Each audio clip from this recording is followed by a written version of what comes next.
Hello friends, welcome to Ammu's kitchen. இன்றைக்கி நம்ம வெண்டைக்காய் காரக்குழம்பு எப்படி வைக்கணும்னு பார்க்கலாம். வாங்க வீடியோக்குள்ளே போகலாம். ஒரு கடாயை வச்சுக்கோங்க. அதில் எண்ணெய் ஊற்றிட்டு வெண்டைக்காய் நம்ம இந்த மாதிரி கட் பண்ணி எடுத்துக்கலாம். எடுத்து அதை போட்டு நல்லா வதக்கிக்கோங்க. இது கூடயே கொஞ்சமாக சால்ட்டு போட்டு வதக்கலாம். நீங்கள் இப்படி பண்ணிங்கன்னா உங்களுக்கு வந்து வெண்டைக்காய் வந்து பிசு பிசுன்னு இருக்காது. அது தனியாக எடுத்து வச்சுக்கலாம்.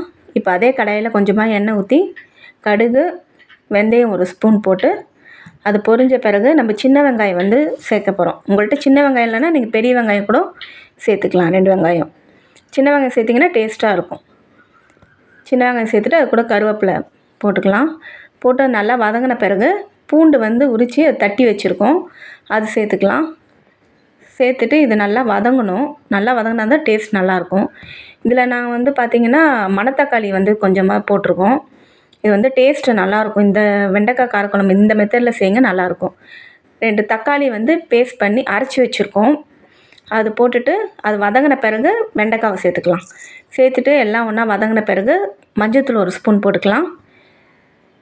அதுக்கப்புறம் உப்பு. இப்போ வந்து வீட்டில் அரைச்ச குழம்பு மிளகாத்தூள் சேர்த்துக்கலாம். உங்களுக்கு காரத்துக்கு ஏற்ற மாதிரி நீங்கள் சேர்த்துக்கோங்க. நான் பார்த்திங்கன்னா புளி சேர்க்க போகிறதுனால காரம் கொஞ்சம் எக்ஸ்ட்ராவே போடலாம். அதில் தண்ணி ஊற்றி நல்லா கொதித்த பிறகு நல்லா கொதிக்கணும். கொதித்த பிறகு இந்த ஸ்டேஜில் நம்ம புளி வந்து சேர்க்கணும். நீங்கள் ஃபஸ்ட்டே சேர்த்துட்டிங்கன்னா ரொம்ப புளிப்பாகிடும் குழம்பு.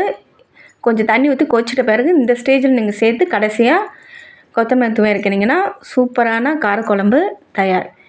ஓகே ஃப்ரெண்ட்ஸ், இந்த வீடியோ உங்களுக்கு பிடிச்சிருந்தால் லைக் பண்ணுங்கள், ஷேர் பண்ணுங்கள், மறக்காமல் சப்ஸ்கிரைப் பண்ணுங்கள். தேங்க்யூ ஃபார் வாட்சிங்.